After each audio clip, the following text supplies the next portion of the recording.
सिगांथारावनो आङो जोंनि सोमदोन बरगयारि बिथांखौहाय आंनि चेनेलाव बरायनानै लाग्रोनाय थाबाय। दा आं ब्रादारजों एसे कन्टेन्ट लालायगोन आरो दा गोबाङानो ब्रादारखौ सिनायखायो बा नुखायो बिथांना चेनेल दङ सोमदोन बरगयारि। दा बिथांनि चेनेलनि दारैनो गोबाङानो सिनायखायो। दा एक्चुअलि ब्रादारा गावनि चेनेलाव बुङाखैबो जानो हागौ ब्रादारा मा गामिनि। दा आङो डिटेल्स ब्रादारनि एड्रेसखौ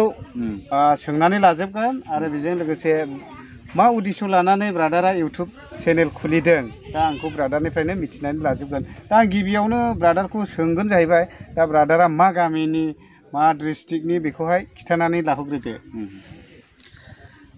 सिगाङावनो जों एसके बड' ब्लग्स ब्रादारखौहाय गोजोननाय बावग्रोबाय आङो।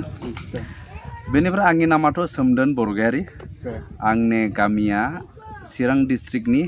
बिटिनि होननाय गामि माने भुटान बर्डार होनब्लाबो जायो बेयावनि आरो आं। बेनिफ्राय ब्रादारा सोंदों इउटुब चेनेलखौ मा उद्देश्य लानानैहाय माने खुलिदोंमोन। एक्चुअलि आङो इउटुब चेनेल खुलिनाया जास्ट फर टाइम पाससो आं सानदोंमोन आरो माने सानसे समाव आंनि लोगोआ मेथाइ खननायाव बिराद इन्ट्रेस्टेड नालाय बियो स्टुडिअ थांनानैहाय रेकर्ड खालामदों आरो मेथाइ गस्पेल मेथाइमोन बियो बर'दिननि मेथाइ। बेनिफ्राय बियो बेखौहाय आपल'ड खालामनांगौ एसे माने गोसार होनांगौ नालाय बियो बिदिनो फेसबुकफ्राव बा इउटुबफ्राव हगारनोहाय सानदों आरो बेनिफ्राय गाव टेक्न'लजि बा बिदिनो मबाइल इउटुब फेसबुकआव इसेबां बांद्राय नलेज गैजोमिखाय बिदि हगारना होदो मादो होननाय जादों। बिनिफ्राय हगारना होनोब्लाथ' इउटुब चेनेल नांगौ ओमफ्राय फेसबुकफ्राव हगारनायाथ' एसे आलादा रोखोम जायो। फेसबुक पेजला आलादा खोथा बे समाव पेजबो गैखाया फेसबुकल' ओमफ्राय इउटुब चेनेलबो आंनि गैयामोन आरो बेनिफ्राय आङो चेनेल खुलिनानै हगारनानै होनायसै दे होननानैहाय मा जायो जाथों जायखिया हगारना होनायसै शेयार खालामलाबायनायसै गोसारगोन खोमा होननानै बे सासे बिदा जानाय आदा कर्नेलुस नार्जारि होननायनि मेथाइखौ आं फार्स्ट टाइम हगारग्रोदों दे गस्पेल मेथाइ। बेनिफ्राय हगारखांनानै इडिट खालामै मायै जेब्ला हगारबाय दाने एसे बिदिनो भिउसफ्राबो एसे थांबाय माथो नायोबो मानसिफ्राबो लाइकबो खालामो बे आरो। आं एसे बासुनानै बुंग्रोगोन दा बे फार्स्टआव नोंसोरो गस्पेल मेथाइखौ हगारदों बेनि ससे लिरिक्सखौ बुंनो हागोन नामा? बेनि लिरिक्सखौहाय आङो बावबाय एसे गोबावसैना ओमफ्राय ओरैनोथ' आं मेथाइखौ इसेबां माबा खालामखायाखै माने मेथाइखौ आं इसेबां स्टाडिबो खालामाखै गस्पेल मेथाइ नालाय गस्पेल मेथाइ बर'दिन मेथाइ जास्ट बेल' आरो बेल' बियो आंनि चेनेलाव आं दोनाखिसैबो नामा रिमुभ खालामबाय खारन दा आंनिथ' चेनेला ब्लग चेनेलाव आं बादबाय नालाय आपडेट जाबाय बे हिसाबै आरो बेनिफ्राय बेबायदि एसे मोननानै ओमफ्राय ओरैनो पार्सनेलि आङो बिदिनो इडिट खालामनाय बा मबाइल थुनाय बा गेम गेलेनाय बा माबा माबि सफ्टवेरनि गेजेरावहाय गेलेनाय माखासे एप्सफोरजोंहाय एसे ओरै एरलु एरला खालामनाय बेखौहाय आं इन्ट्रेस्ट आरो सिगांनिफ्राय बे हिसाबैहाय इडिटिंफोरखौ आं मोजां मोनो मावनो मबाइलावनो इडिट खालामो आरो खालामनाया ओमफ्राय बिदि इडिट खालामनाय मानायनि माखासे माबाफोरखौ स्किल्सफोरखौहाय आं बाहायबाय आरो ओमफ्राय बिदिनो बानाय दानाय गस्पेल भिडिअ माबाखौथ' मेथाइफोरखौथ' मोनबाय थायाना नोङो ओमफ्राय भिउसआबो जायो ओमफ्राय चेनेला माथो सोलिलांबाय थानो हायो बेखौ आं साननाय फैबाय आरो बिदि साननाय फैबाय नालाय ओमफ्राय सम सम आं ओरै प्रग्रामफोर थाङो बेफोरावनो आं एसे खेबनानै मानानै आं बेफोरखौनो हगारनायसै आं सानबाय आस्थे मा जालांबाय आंनि चेनेला माने ब्लग बानायलांग्रा ब्लग भिडिअ हगारग्रा जालांबाय आरो बेनिफ्राय दा आपडेट जालायनानै सोलायलांनानै ओमफ्राय बिदिनो आस्थे आंबो सानबाय माथो सोलियोलाय बे आंनि साननाय फैबाय ओमफ्राय बिनि उनावहाय आङो दाथ' नोंथां रायजो राजानि सापर्टखौबो मोनबाय एसेब्लाबो दा 40K नै दिनै जाबाय 40K साबसक्राइबार जाबाय ओमफ्राय थेंक इउ माने सानाखैमोन आरो जेबो सानाखैमोन ओमफ्राय बोरैबा 1000 जाबाय बायलानो बोरैबा 10,000 साबसक्राइबार जाबा बायलानो थैयो नै बेफोरबायदि माबा मोनसे साननाय दङमोन आरो ना एसेग्राब बे स्पिड बे प्लेटफर्माव लाबोगोनखौ जिबनावबो सानाखैमोन आरो दा बे आरो दा बेनिफ्राय मोनसे आं बेखौनो बुंनो सानो इउटुब चेनेलखौ खुलिनो गोसो जानाय बा इउटुबार जानो लुबैनाय बा भिडिअ बानायनो लुबैग्राफोरनि थाखाय दा दानि दिनाव भिडिअ बानायोब्ला माने जायखौ रावबो बानायफेराखै बेखौ बानाय आरो थाब ग्र' जानो लुबैयो मानसिफ्रा बिराद ग्र' जानो लुबैयो थाब ग्र' जानो लुबैदोंब्ला मानसिफ्रा जेखौ दिन्थिफेराखै बेखौ नों भिडिअनि गेजेरजों दिन्थि जेखौ मिथिफेराखै बेखौ मिथिहो जेखौ नुफेराखै बेखौ नुहो होमब्लानो इउटिउब चेनेला थाबैनो ग्र' जागोन आरो अट'मेटिकलि ग्र' औ आरो ओमफ्राय नों बानायलांबायल' था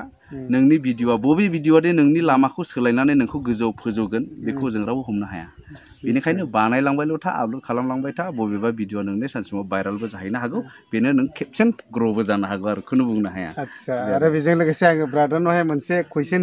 सोंनो गोसो जाबावदों जाहैबाय दा ब्रादारा मोनसे समाव सेम पिटर इंलिश स्कुलनि टिचारबोमोन दा बे सेम पिटर इंलिश स्कुलनि टिचारखौ ब्रादारा बेसेबांसिम मावनानै मा हिसाबै बेखौहाय माने दा नागारनाय जाखो बेखौ एसे आंनि चेनेलनि गोरै खिथायोब्ला मोजां जागौ नामा होनना आं सानदों सेन्ट पिटाराव आङो 3.5 बोसोर जादों गासै मावनाया बेनि उनावहाय प्राइभेट स्कुलफोरनि बेथनखौथ' जों इसेबां हाइफाइथ' मोनखायाना दा बे हिसाबै सानदोंमोन जाहैबाय मा जोंनि फादारजों आंजों एसे बिजनेसनि एसे खोथा सानलायदोंमोन आरोना जोंनिजोंथ' अन्थाइ बल्डारनि एसे माबा थायो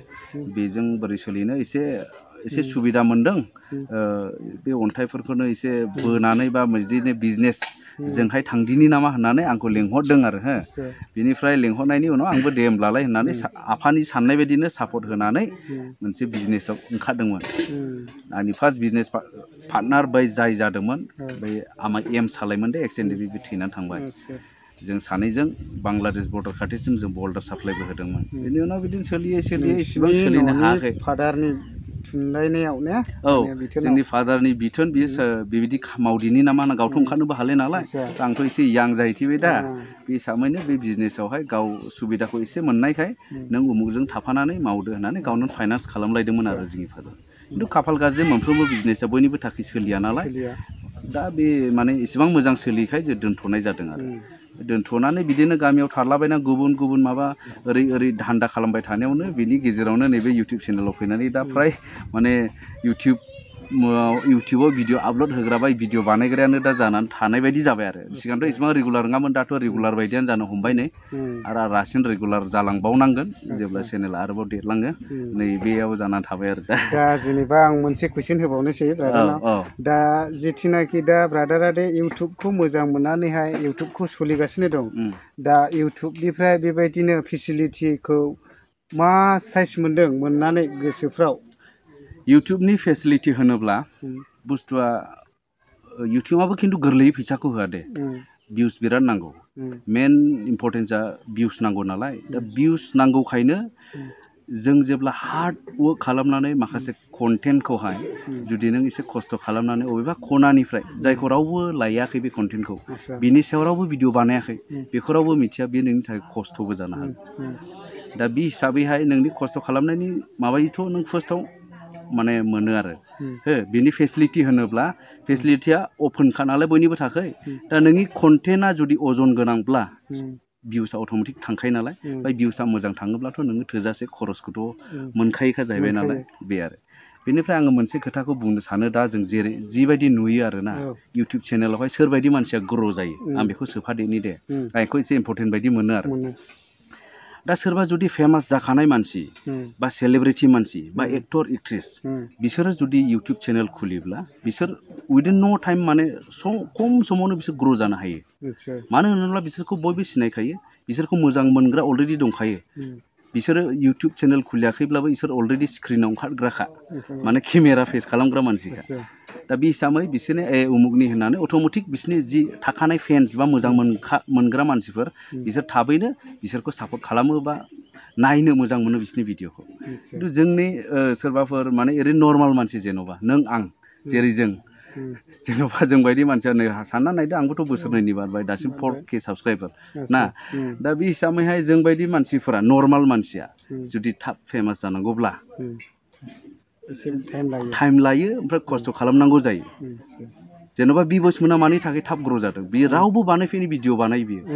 जायखौ रावबो बानायनो हाया सोरबा बायदिया खर' गाज्रिबो सानो जों एगजाम्पोल हिसाबै लानो हायो आरो नों जुदि थाब ग्र' जानो लुबैदोंब्ला बेनो कन्टेन्टआ इउनिक जानांगौ आरो इउनिक माने आनकमन बेनो दस्रालै नै बेफोरबायदि साननाया फैनांगौ आरो मानसिनि होमब्लानो अट'मेटिक थाबैनो ग्र' जायो जेन'बा बेफोर कनसेप्टखौ आङो मिथिगौ अब्लाबो आं मावनो हाया आरो मिथियोब्लाबो खारन आंनि रोंगौथि आंनि टेलेन्टआ बेखिनियानोखासै नालाय स' बे जायो आरो ओमफ्राय टेलेन्टनि रोंगौथिनि सायावबो एसे खोथा थायो आरो इउटिउब चेनेल ग्र' जानाया गाव गावनि रोंगौथिनि सायावबो जायो दा फेसिलिटि हिसाबै बुङोब्लाथ' नोंनि ग्र' जानाय नोंनि भिउसनि सायावनोखा बेयावनो सोनारखायो आरो भिउस होनोब्ला नोंथांमोनानो जा माबायदि भिडिअखौ नायनो मोजां मोनो नोंथांमोना मिथिखागौ स' भिडिअआ नै जायफोरा दा जोंनि भिडिअखौ नायगासिनो दंना बिसोर नायनो मोजां मोनग्रा भिडिअ जानांगोन अब्लानो बेबो नायगोन बैबो नायगोन बैबो नायगोन अट'मेटिक गोसारगोन अब्ला नोंनिबो बै इनकामाबो थोजासे जालांगोन आरो बेनो